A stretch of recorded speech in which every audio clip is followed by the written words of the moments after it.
అప్పుల బాధలు వెంటాడుతున్నాయా? అయితే 6JVR వారి జాతిరత్నాలు ధరించండి. నమస్తే. ప్రస్తుతం లైవ్ లో జాయిన్ అయ్యారు జనసేన పార్టీ రాష్ట్ర అధికార ప్రతినిధి అడ్వకేట్ రజనీ గారు. వారితో మాట్లాడదాం. రజనీ గారు నమస్తే అండి. నమస్తే వాలి గారు.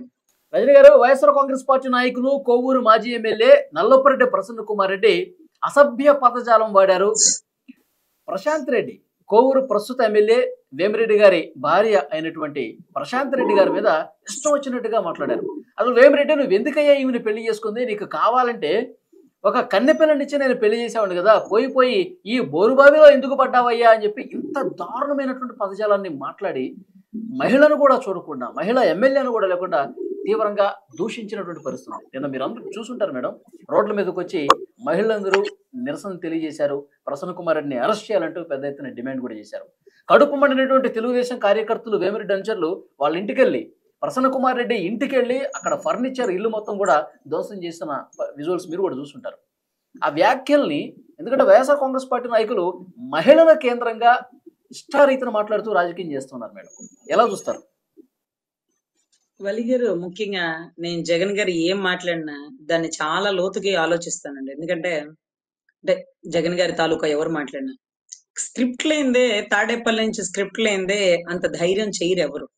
70 సంవత్సరాల రాజకీయ ప్రస్థానంలో కొమ్మినేని గారు ఎప్పుడు అలా స్లిప్ అవ్వాలి, వాస్తవానికి ఎప్పుడు అలా స్లిప్ అవ్వాలి. కానీ మొన్నెందుకు స్లిప్ అయ్యారు? ఎంత ధైర్యంగా పక్కపక్క నవ్వారు. రే తప్పు సార్, మనం ఎక్కడ కూర్చున్నామో కూర్చున్న కొమ్మ నరుక్కోకూడదు సార్, మనం ఆంధ్ర రాష్ట్రంలో ఉన్నాం, ఆంధ్ర రాష్ట్ర రాజధాని గురించి, అమరావతి గురించి మీరు అలా మాట్లాడడం కరెక్ట్ కాదు సార్, నేను స్ట్రిక్ట్ గా మిమ్మల్ని ఖండిస్తున్నాను సార్ అని అనవలసినటువంటి వ్యక్తి ఎందుకు అనలేదు? ఇంకా కూడా భారతి గారికి క్షమాపణ చెప్పుకుంటున్నాడే కానీ రాజధాని రైతులకి క్షమాపణ చెప్పని పరిస్థితి. ఎప్పుడు మాట్లాడిన కృష్ణరాజు గారు కూడా అలా మాట్లాడారు. అంటే వీళ్ళందరూ గతంలో ఎప్పుడు మాట్లాడలేదు సార్, వాస్తవానికి ఒప్పుకోవాలి, నిజంగా ఒప్పుకోవాలి, ఎప్పుడు మాట్లాడలేదు. కానీ ఇప్పుడు ఎందుకు అలా మాట్లాడుతున్నారు అంటే స్క్రిప్ట్. మీరు ఇలా మాట్లాడండి, మీడియా మొత్తం అలా వెళ్ళిపోతుంది, మీరు ఇలా మాట్లాడండి, మీడియా మొత్తం ఇలా వెళ్ళిపోతుంది, మీరు ఇటు తిప్పితే ఇటు. అంటే మీడియాకు స్టాండ్ లేదనమాట. అంటే చాలా దారుణం. మొన్నటి దాకా అమరావతి రైతుల గురించి అవమానంగా మాట్లాడారని సాక్షి ఆఫీస్ ముట్టడి చేసిన దృశ్యం, లేకపోతే మహిళా కమిషన్ కి లెటర్ ఇచ్చిన దృశ్యం, లేకపోతే ఆయన అరెస్ట్ చేసిన దృశ్యం, ఆయన మళ్ళీ సుప్రీంకోర్టులో బెయిల్ తెచ్చుకున్న దృశ్యం, చట్టం మా పక్షానే ఉందని వారు చెప్పిన మాట, ఇవన్నీ చూస్తుంటే ఒక 1 వీక్ చక్కగా డైవర్ట్ చేసేసినాడు. మళ్ళీ మీకు తెలుసో లేదో, చెవిరెడ్డి చాలా వాంగ్మూలాలు ఇచ్చేసినాడు లిక్కర్ స్కామ్ లో.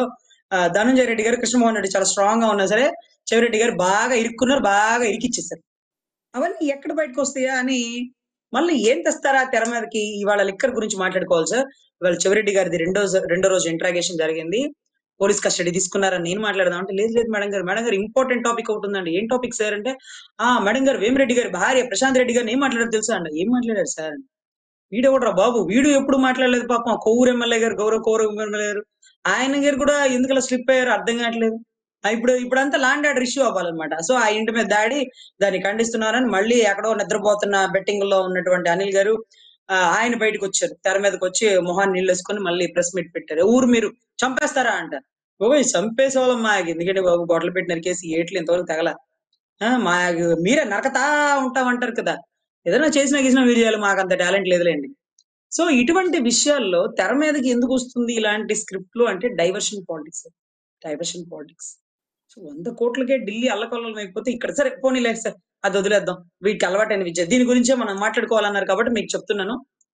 వేమిరెడ్డి గారి భార్య మొట్టమొదటిసారిగా రాజకీయంలోకి వచ్చింది కూటమి. మీరు ఈవిడే కాదు సార్, అన్ని చోట్ల కొత్త వ్యక్తులైన ఎమ్మెల్యేని ఎందుకు గెలిపించారో తెలుసా సార్?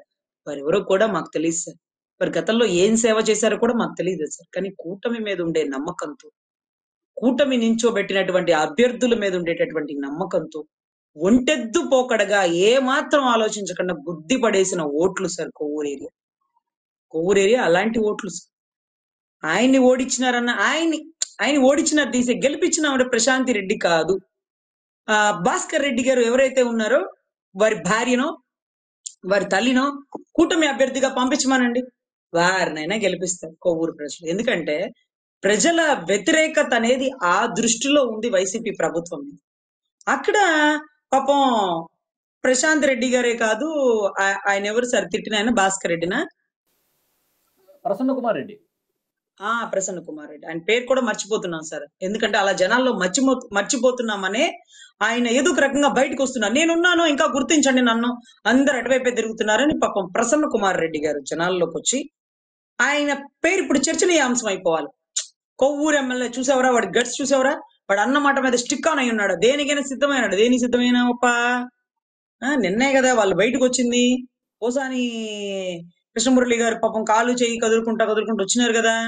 వల్లభనేని వంశీ గారు అయితే అసలు గడ్డం తెల్లదైపోయి అజిత్ స్టైల్లో ఉండి అసలు దగ్గు జలుబు పాపం 75 ఏళ్ల వ్యక్తి ఒక సింహం జులు విప్పుకొని వచ్చినట్టు బయటకు వచ్చి ప్రెస్ మీట్ ఇచ్చి మాట్లాడితే ఈయన మాత్రం సైగలు చేసుకుంటా లోపలికి వెళ్ళిపోయి కూర్చున్నారు సార్. ఇదేంటా అసలు, ఏంటి మీడియా ముందు మాట్లాడలేదంటే వాయిస్ లేదట. బోరుగడ్డ అనిల్ గారు అయితే ఒకేసారి 10-15 కేజీలు తగ్గేశారు. కలర్స్ వల్ల కూడా కాదు సార్ తగ్గించడం, కలర్స్ పెద్ద కంపెనీల వాళ్ళు కూడా కాదు 10-15-20 కేజీలు తగ్గించడం. వీళ్ళు మాత్రం చూసారు ఎలా తగ్గిపోయారు. పాపం ఆయన అయితే అసలు అంబటి రాంబాబు గారిని ఓదార్చమని ఆయన గట్టిగా వాటేసుకున్న దృశ్యాలు. ఇన్ని జరుగుతున్నా మళ్ళీ మేము కూడా లోపలికి వెళ్తాం, మా పెర్ఫార్మెన్స్ కనుక మీకు నచ్చినట్టుంటే SMS రిక్వెస్ట్ పెట్టండి అన్నట్టుగా ఒకరిని మించి ఒకరు. ఆ గోరంట్ల మాధవ్ గారికి తెలుసు నేను ఒక డిపార్ట్మెంట్ బాధాకరంగా దూషించినటువంటి అనుభవాలు ఉండే ప్రజలందరూ పక్కన పెట్టారు ఆ పార్టీని. ఇంకా వాళ్ళు దీన్ని వీడట్లేదు మేడం. మహిళల్ని కేంద్రంగానే రాజకీయం చేస్తున్నారు, మహిళల్ని చాలా అసభ్యంగా దూషిస్తున్నట్టు పరిస్థితి. మొన్న మీరు ఇంతకుముందు అన్నట్టు రాజధాని మహిళల్ని అదొక వేశ్యల రాజధాని అనడం మనం చూసాం. ఇప్పుడు మళ్ళీ ప్రసన్న కుమార్ రెడ్డి కూడా ప్రశాంత్ రెడ్డి గారిని పెళ్లి కాకముందు ఎన్నో PhDలు చేసింది, దేశం మొత్తం ఢిల్లీలో గుజరాత్లో ఉమ్మడి రాష్ట్రంలో ఈ PhDలన్నీ పాపం వేమిరెడ్డికి తెలియదేమో, ఎట్లా మాట్లాడాడు. ఈ దూషణలు పార్టీకి డ్యామేజ్ చేస్తున్నాయి, దీన్ని కంట్రోల్ చేయాలని జగన్మోహన్ రెడ్డి గారికి ఎందుకు ఉండట్లా? సార్, ఒక మహిళ గురించి ఆరోపణ చేశాడు ప్రసన్న కుమార్ రెడ్డి గారు, వారి కులస్తులు, ఆ అమ్మాయి వారికి సోదరి వయసు అవుతుంది, అంటే సోదరి, స్వయాన సోదరి లాంటి వ్యక్తి, చుట్టరికం కూడా ఉందంటలేండి. అన్ని ఏరియాల్లో PhDలు చేస్తుంటే అన్న స్థానంలో ఉండి ఈయన PhD డిగ్రీని చేయమన్నాడా, లేకపోతే అన్న స్థానంలో ఉండి ఎందుకు ఖండించలేడా? అసలు ఆవిడ ఏం PhDలు చేసిందో ఈయనకేం తెలుసు? అసలు PhD అంటే ఏంటి? PhD అనే పదాన్ని నువ్వు వాడవచ్చా? పగలు రాత్రి కష్టపడి డాక్టరేట్ కోసం ఒక 5-6 సంవత్సరాలు 7 సంవత్సరాలు కష్టపడి కంటికి కళ్ళజోళ్ళు వచ్చి ఓపిక నశించి చేసేటటువంటి PhDని ఎంత జుగుత్సాకరమైన పదాలతో వాడుతున్నాడంటే ఒళ్ళు కొవ్వు పట్టి కొట్టుకుంది కొవ్వూరు మాజీ ఎమ్మెల్యే గారికి. ఒళ్ళు దగ్గర పెట్టుకొని మాట్లాడాలి. మీరు మాట్లాడుకోండి, మళ్ళీ చదువుతో ఎందుకు పోలుస్తారు? డాక్టరేట్ అంటే అంత తేలిగ్గా ఉందని బొడ్డుడికి వచ్చిద్దా? ఏం చదువుకున్నావప్ప? PhD అంటే తెలుసా నీకో?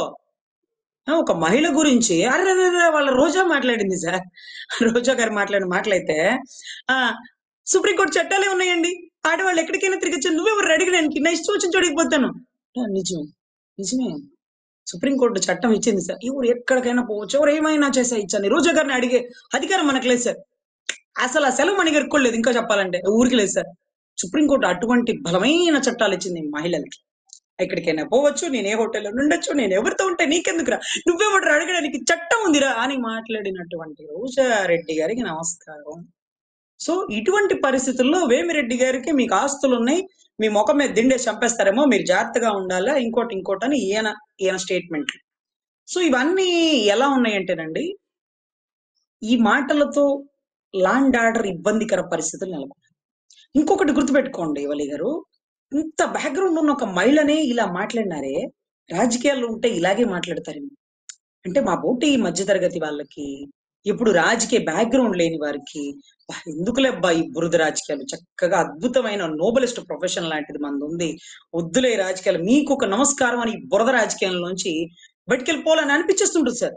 చిరంజీవి గారు అల్లటప్పగా రాలేదు సార్, ఈ బురద రాజకీయాలు చూసే మీకు ఒక నమస్కారం అంటూ ఏ పదవులు వస్తానన్నా వద్దులే నా పని నేను చేసుకోను అని అంటుండేవాళ్ళు సార్. సో ఇటువంటి పరిస్థితుల్లో ఇలా చేస్తే తట్టి తీరుకుంది, మరి ఎలా వస్తారు సార్ ముందుకు, బయటకు ఎలా వస్తారు? అంత బ్యాక్గ్రౌండ్ ఉన్న వాళ్ళకి, అంత సపోర్ట్ ఉన్న వాళ్ళకి ఇదిగో ఈ పరిస్థితి పెడితే, చంద్రబాబు గారి భార్య గారిని అసెంబ్లీ సాక్షిగా అన్ని మాటలంటే ఇంకా సాధారణ మహిళలు బయటకు వస్తారా సార్? రాజకీయాల్లోకి స్వేచ్ఛగా రావాలంటే హెల్దీ అట్మాస్ఫియర్ ఉండాలా. మీరు పాలసీ గురించి మాట్లాడి మీరు అంతా తినేశారు. ప్రశాంతి రెడ్డి గారు కొవ్వూరు రోడ్లు వేపిస్తానని ఇంత స్కామ్ చేసేస్తున్నారు, కొండల్లో ఇంత స్కామ్ చేసేస్తున్నారు. మీరు అడగండి, నిలదీయండి, సవాళ్ళు ఇవ్వండి. అంతేకాని మీరు అక్కడ PhDలు చేసినారు, మీరెవరో మాకు తెలియదా, మీ ఆయన ఎలా చనిపోయారు, ఇంకోటి చేస్తే నువ్వు పెట్టు, కేసు పెట్టు, ఎంక్వైరీ చేపించు. అంతేకాని నోటికి ఎంత వస్తే అంత దూల మాటలు మాట్లాడితే ఆ దూల తీరుస్తున్నారుగా ప్రజలు. ఇప్పటికే సగం గ్రాఫ్ పడిపోయింది, ఏదో కొద్ది గొప్ప ఓటింగ్ ఉంది అంటే. సో చాలా దారుణం వలి గారు. ఇలాంటివి 4 గోడల మధ్య మాట్లాడాలి, ఒక ప్రెస్ మీట్ లో మాట్లాడాల, 10 అసలు ఒక ప్రజా వేదిక మీద మాట్లాడేసి, ఆ ప్రజా వేదిక చూస్తున్న ప్రజలైనా సార్ తప్పులే సార్, మహిళల గురించి మనం అలా మాట్లాడకూడదు, ఆవిడ క్యారెక్టర్ గురించి మాట్లాడకూడదు అని ఒక్క ప్రజానికం ఎందుకు ప్రశ్నించలేదు? ఓహో, ప్రతిపక్షంలో అన్న వారిని మహిళ గురించి అంటున్నారనా? అరే, నీ కళ్ళ ముందు ఆ మహిళ గురించి మాట్లాడితే నువ్వు వెళ్ళిపోయాక మీ ఇంట్లో మహిళల గురించి మాట్లాడ్డా? సొంత చెల్లె పసుపు చీర కట్టుకొని వచ్చింది దేనికోసము, అదేదో మల్లె పూలు పెట్టుకొచ్చింది దేనికోసము అంటారు చూడండి, ఇట్లా పసుపు చీర కట్టుకొచ్చింది దేనికోసము, ఎవరిని ఇంప్రెస్ చేయడానికి, నీది ఒక బతుకు, నీ ఎవరికి పుట్టావని పంచి ప్రభాకర్ లాంటి వాళ్ళు మాట్లాడుతుంటే, ఈయన పసుపు చీర ఎందుకు కట్టుకొచ్చింది అని ఈయన మాట్లాడుతుంటే, అంటే వాళ్ళ సోదరికి ఆయనే రెస్పెక్ట్ ఇవ్వండి, ఈయన సోదర సమానురాలైన ప్రసన్న కుమార్ రెడ్డి గారు ఈవిడికి రెస్పెక్ట్ ఇస్తారా అండి? మనం అసలు ఎక్స్పెక్ట్ చేయొచ్చా? ఎవరి నుంచి ఏం ఆశిస్తున్నాం? సముద్రం గుక్కడి మంచినీళ్ళు ఇచ్చిద్దా? ఇలాంటి వాళ్ళ గురించి నీతికి ఆలోచించచ్చా మనం? రావు సార్. సో అందుకనే ప్రజలు ప్రతిపక్షం కూడా ఇవ్వలేదు, ఇంకా నెక్స్ట్ అది కూడా ఇవ్వరండి.